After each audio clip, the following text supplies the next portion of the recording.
Financial Argument. Follow us on YouTube. Now, Friday, as we know, the UK had this referendum, which was an advisory referendum, which means the Parliament still has to look at it, the EU still has to look at it, everyone needs to vote.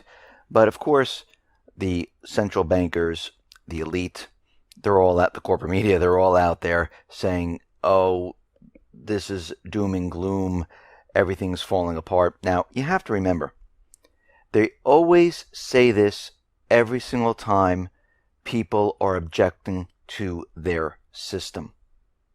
And as we can see with Iceland and with Russia and other countries that have done this in the past, those countries that remove themselves from the private Western central bank system, those countries flourished. But we can see Germany right now, they're out there and they are saying that we won't let anyone take Europe away from us.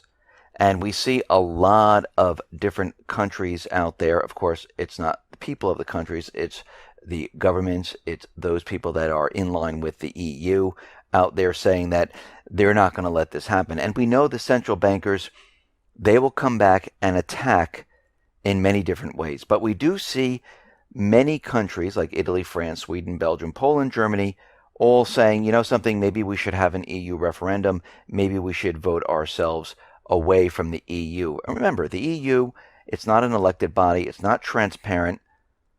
They do it for themselves, they do it for the governments, the elite, and it is the central banking system.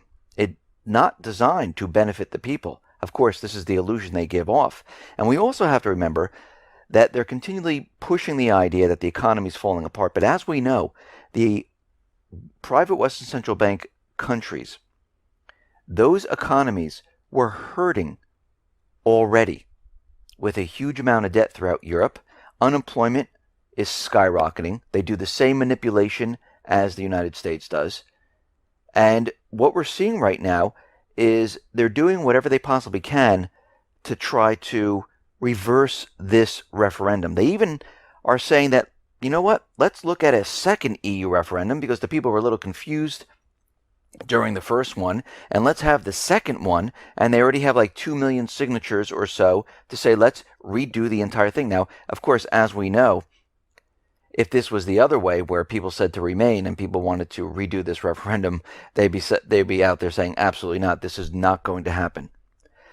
Now, there might be a hurdle in the Brexit process because the Scottish people and the Irish people, Northern Ireland, they might have the ability to veto Britain's separation from the EU.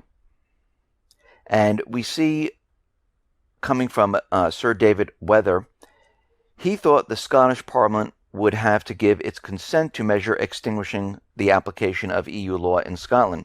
He noted that such measures would entail amendment of Section 29 of Scotland Act 1998, which binds the Scottish Parliament to act in a manner compatible with EU law, and he therefore believed that the Scottish Parliament's consent would be required. Now, we see already that Scotland is looking to try to push this, where they block the UK's exit from the EU. So we have a second referendum going on. We have Scotland with their parliament saying, hey, maybe we can block this. And these central bankers, they're going to do whatever they possibly can to completely stop this. But we already see a domino effect occurring. We see many countries like France, Austria, Finland, Netherlands, Hungary, they're all looking to have some type of referendum to say, you know something, maybe we should leave as the UK wants to leave. Now, remember, nothing has happened so far. They haven't left. It was a referendum. I mean, David Cameron, he said he resigned, but that's not effective until October. And David Cameron would have to invoke Article 50 of the Lisbon Treaty to make this legally binding. And we can see right now, leaving would require Prime Minister David Cameron invoking this Article 50. Now, is he going to do this? Because even though he said he resigned, he's not leaving until October. So right now, nothing has happened. we had this referendum, and the corporate media, the central bankers, the governments, they're all out there making this a huge deal that everything is going to completely come to a screeching halt. Now, the only reason it's going to come to a screeching halt is because the economies were already failing. We already had a huge amount of debt. We already know there's a huge amount of unemployment. We know from all the economic indicators that we've been looking at, the economy has been collapsing. There has been no improvement whatsoever. The only improvement has been the bubbles in the economy. Now, they can make the case at this point saying that because of what the people have done, this is why the economy is failing. And we're already starting to see this. They're talking about recession. They're talking about war. They're talking about how this economy will not be able to survive. Now, they're doing this and playing this up to explain away why this is happening. Remember, they don't want to be blamed for any of this.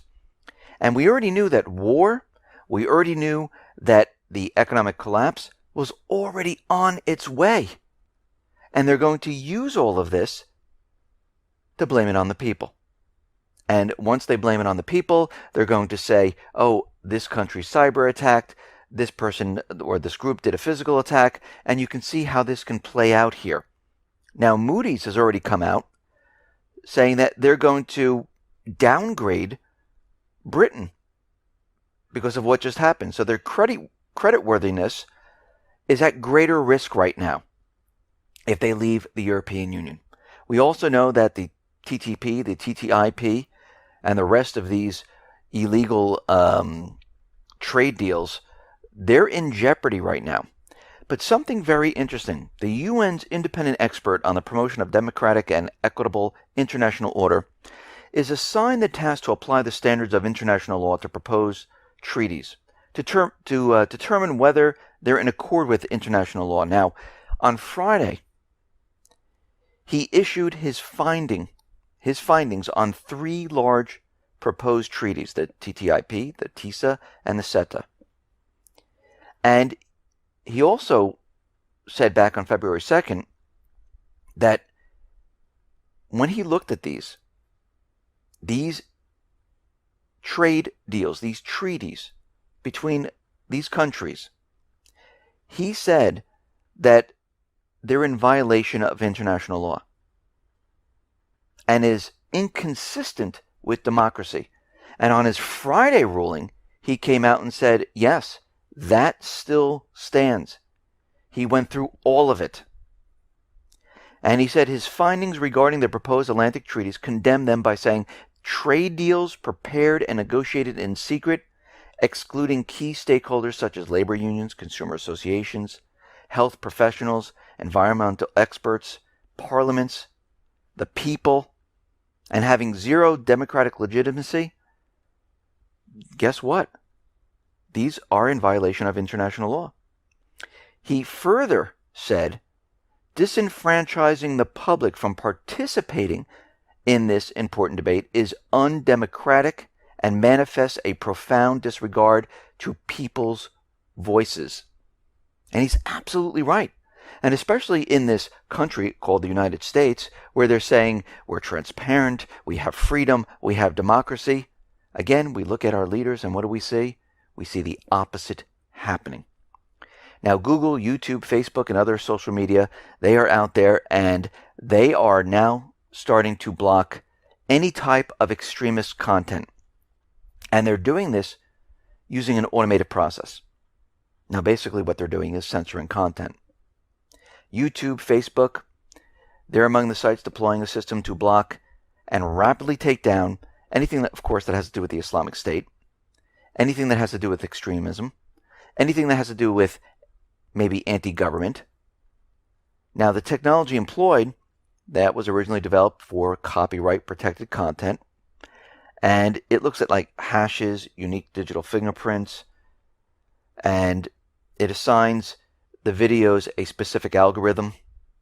It looks at the content, it matches some fingerprints, and if all this matches up, they flag it as offensive, they take it down. Now, are there any humans looking at this? At this point, we don't know. We don't think so. And we see right now that government and private industry will decide what content you will see. What is and is not allowable will be decided by a closed process and will be automated. Very interesting. So they're going to decide what we can and cannot see. Now, since content removed equals content prohibited, you'll never know what you can't see. The obvious slippery slope is in a decision about what is extremist and what is legitimate free. Political speech that, while offensive, has a right to be heard and a place in the market of ideas. And I've said this before. Free speech is any group, any people speaking their minds. Once the government, once private bodies get involved, this is limited speech. This is permitted speech. And this is what we're seeing right now. Now, Europe is out there and they're pushing the idea that we need some type of European army right now to bring the rest of the European countries together. We've talked about this before. They want some type of European army to maintain control of the rest of the countries. They don't want this happening once again. We see that Japan, they may obtain a nuclear weapon. And this could happen overnight. And U.S. Vice President Joe Biden has been warning China to control North Korea. Look what they're doing at this point. Now, China is saying, listen, we agree with the sanctions. We agree. And they're putting this on China. And this is the way the U.S. works. Listen, if you, China, don't put pressure on North Korea, Japan, because of what North Korea is going to do, they're going to get a nuclear weapon. And by the way, all this military activity and us encircling you, this is not really against you. This is what he's saying to China. So we can see right now, all of these countries, they're preparing and still getting ready for what is coming, and that is war. We see the Iraqi army, they have completely liberated Fallujah, even though the United States was trying to tell us that no, they have not. They only got, half of it liberated, but we're getting word right now it is completely liberated from the Islamic State. We see Russia and the Syrian warplanes. They are pounding Aleppo. They are really pushing hard to take back this strategic location. And we can see right now the United States government, the central bankers, they're going to be doing whatever they possibly can to keep this strategic area. Because once they lose this, this is going to be a huge problem. And we see throughout Syria, the United States government central bankers using their moderate rebels, using al-Nusra, using al-Qaeda. They're trying to take different portions of Syria, trying to hand it off to the Kurds, saying this is for the greater Kurd area, trying to create a separation between the different areas of Syria. And as time goes on, they're going to continually push their agenda. They're going to continually push their goal to get Assad. And as we can see, things in the world, they're in chaos right now. Things are rapidly falling apart. The central bankers do not like this.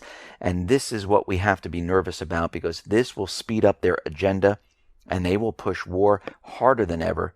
They will push the crash harder than ever. And we need to watch what gold does. We need to watch what the market's doing. We need to watch the actions of these people, not their words, their actions, because actions show us exactly what they're doing. And we can see that this is all going to come to a head, and we are going to accelerate as we move throughout this year. Listen, everyone, thanks a lot for listening. Be well, be safe, and especially be prepared. Thanks a lot.